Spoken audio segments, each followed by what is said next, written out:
ঢাকা বিশ্ববিদ্যালয় ভর্তি পরীক্ষায় ইংরেজি এমসিকিউ আসে 15 নম্বর, যেখানে পাস পাইলে 5 নাম্বারটা উঠে যায়।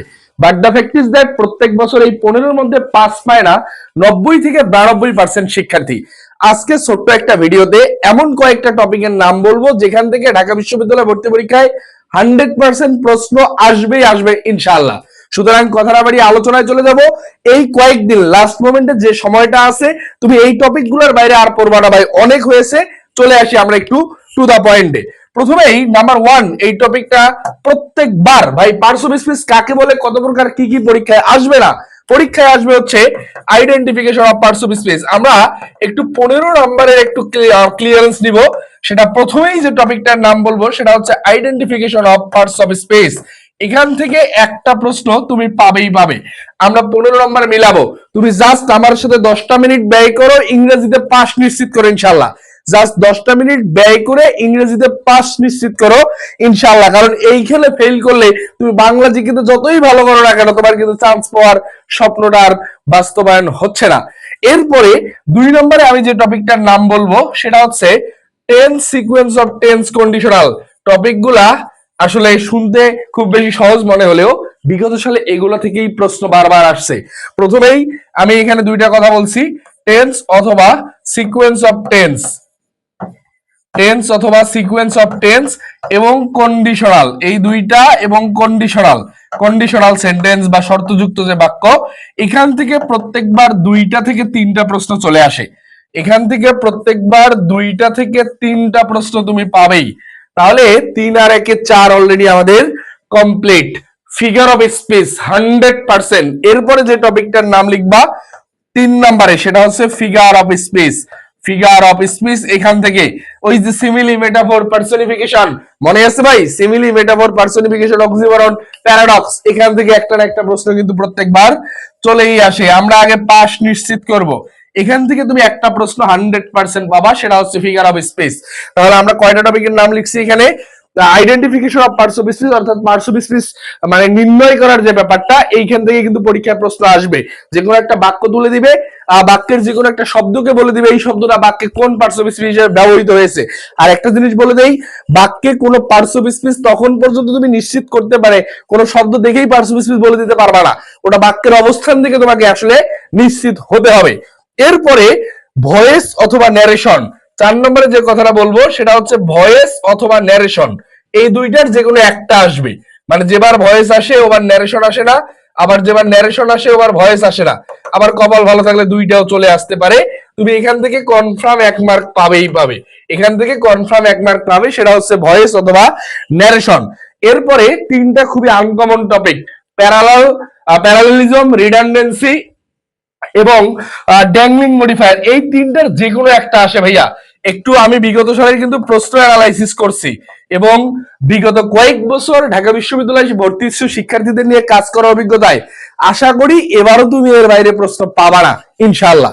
প্রথমেই কি বলছি, প্যারালেলিজম, প্যারালেলিজম, প্যারালেলিজম। এরপরে হতে পারে ড্যাংলিং মডিফায়ার, এটা কিন্তু যে কোনো একটা আসবে ভাইয়া। প্যারালেলিজম, এরপরে আসতে পারে ড্যাংলিং মডিফায়ার অথবা প্যারালেলিজম, ড্যাংলিং মডিফায়ার অথবা ইনভার্সন। এই 3টার একটা প্রশ্ন হবে ভাই। এই 3টা থেকে প্রশ্ন হবে একটা। কেন? কারণ তোমার 15টা প্রশ্নে আসলে সব টপিক থেকে প্রশ্ন করার সুযোগও নাই। এই 3টার যে কোনো একটা আসবে, অনেক সময় 2টাও চলে আসে, বাট এই 3টা টপিক তোমার পড়া থাকতেই হবে। তাহলে আমি এখানে কি কি বলছি? Identification of parts of speech, tense sequence of tense, conditional, figure of speech একটা মাস্ট, ভয়েস অথবা ন্যারেশন একটা আসতে পারে, 2টাও আসতে পারে কপাল ভালো থাকলে।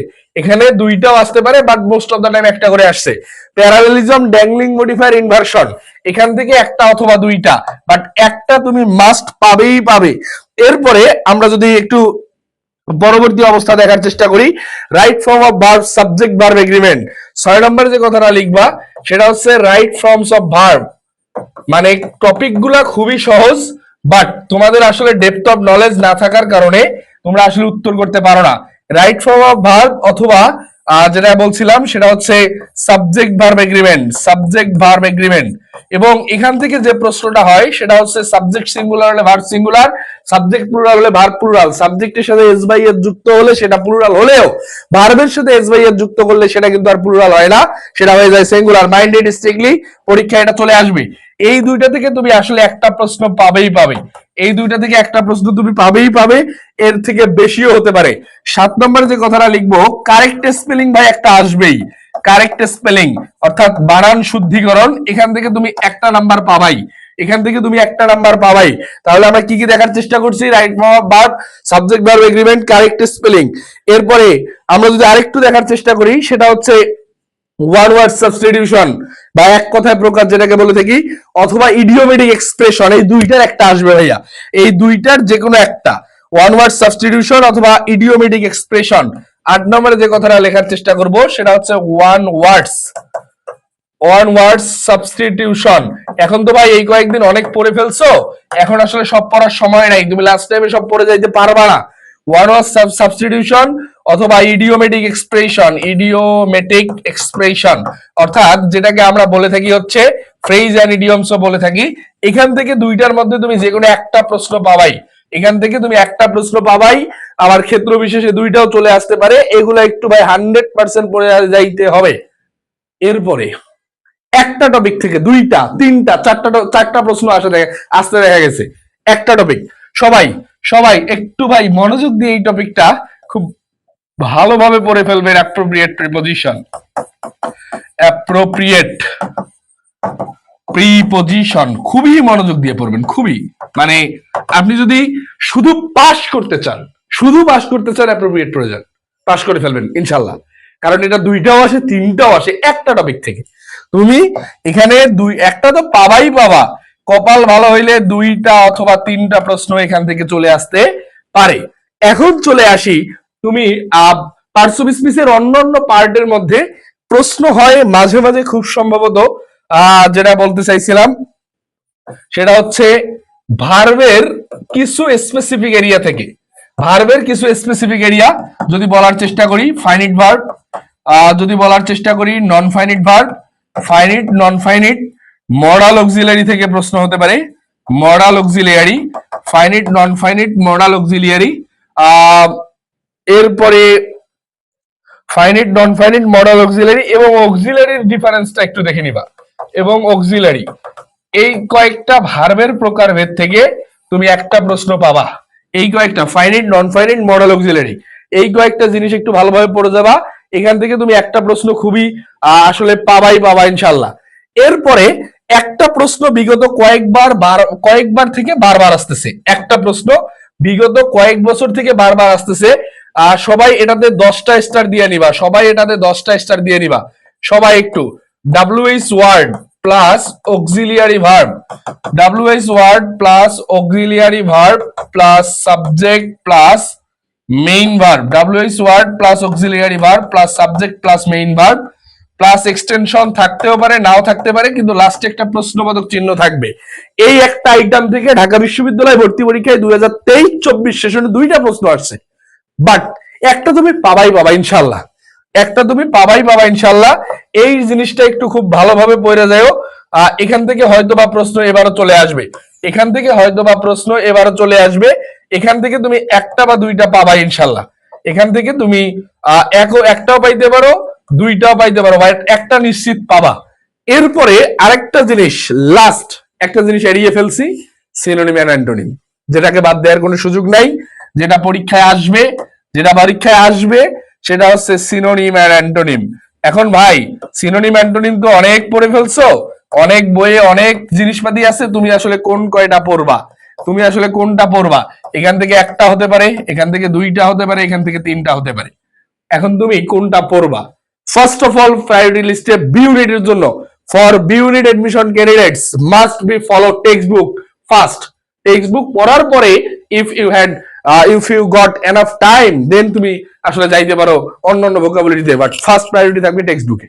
ওকে, এখন এই কয়েকটা টপিক যদি আমি একটু দেখার চেষ্টা করি, যদি এখান থেকে একটাও ধরি, এখান থেকে একটা ধরি, দুইটা, এরপরে যদি দেখার চেষ্টা করি ভারত থেকে যদি এই আইটেম থেকে একটা আসে বা নাও আসে, তিনটা ধরলাম, অ্যাপ্রোপ্রিয়েট থেকে দুইটা তিনটা লিখছি, একটা ধরলাম, চারটা, ওয়ান ওয়ার্ডস অথবা ইডিওমেটিক এক্সপ্রেশন থেকে একটা, পাঁচটা, এরপরে যদি আমরা দেখার চেষ্টা করি right form of verb subject verb agreement একটা, 6টা কারেক্ট স্পেলিং একটা 100%, 7টা ভয়েস নারেশন একটা, 8টা প্যারালেলিজম ড্যাংলিং ইনভার্সন একটা, 9টা identification of parts of speech একটা, 10টা tense sequence of tense conditional 2টা, 12টা ফিগার অফ স্পিচ 13টা। এই মিলাই দিলাই 14টা প্রশ্ন, 14-15টা প্রশ্ন অ্যাপ্রোপ্রিয়েট থেকে হয়তো 2টা আসবে, সিনোনিম অ্যান্টোনিম হয়তো 2টা আসবে, 15টা প্রশ্ন কিন্তু তোমার হয়ে যাবে ভাইয়া। তোমরা যারা ঢাকা বিশ্ববিদ্যালয় ভর্তি পরীক্ষা নিয়ে চিন্তা করছো বা পরীক্ষা দিবা, এখন তো চিন্তা করা নাই, প্রস্তুতি শেষ। অর্থাৎ তোমরা যারা আগামীতে 13 তারিখ পরীক্ষায় বসতে যাচ্ছ, এই কয়েকটা আইটেম 100% পড়ার পরে যদি তুমি টাইম পাও নতুন আইটেম পড়ো, বাট এগুলো শেষ না করে নতুন আইটেমে যেও না। ঢাকা বিশ্ববিদ্যালয় ভর্তি পরীক্ষায় এর বাইরে প্রশ্ন হবে না ইনশাল্লাহ এমসিকিউতে। যারা এই আজকে এখানে যা যা লিখছি এই পিডিএফটা পাওয়ার জন্য ভিডিওটা শেয়ার করে একটু ইনবক্সে নক করে আমি পিডিএফটা দিয়ে দিব ইনশাল্লাহ। ঢাকা বিশ্ববিদ্যালয় ভর্তি পরীক্ষার পর বি ইউনিটে যারা ঢাবি ক্যাম্পাসে পরীক্ষা দিতে আসবা, কলা ভবনের সামনে তোমাদের সাথে দেখা হবে। দ্রুত কালেক্ট করে নাও। আর আগামীকাল থেকে আমাদের ঢাবি ফাইনাল শো এর 1200 টপ 1200 এমসিকিউ সলভ করাবো ইনশাল্লাহ। সাইদ সদীপ স্যার পেজে যুক্ত হয়ে যাও। সবাই দ্রুত পিডিএফটা কালেক্ট করে পড়া শুরু করে দাও। আগামীকালকের ক্লাসের ঘোষণা আসতেছে খুব দ্রুতই। দেখা হচ্ছে ক্লাসে, দেখা হচ্ছে দেশ সেরা বিদ্যাপীঠ ঢাকা বিশ্ববিদ্যালয় ক্যাম্পাসে ইনশাল্লাহ।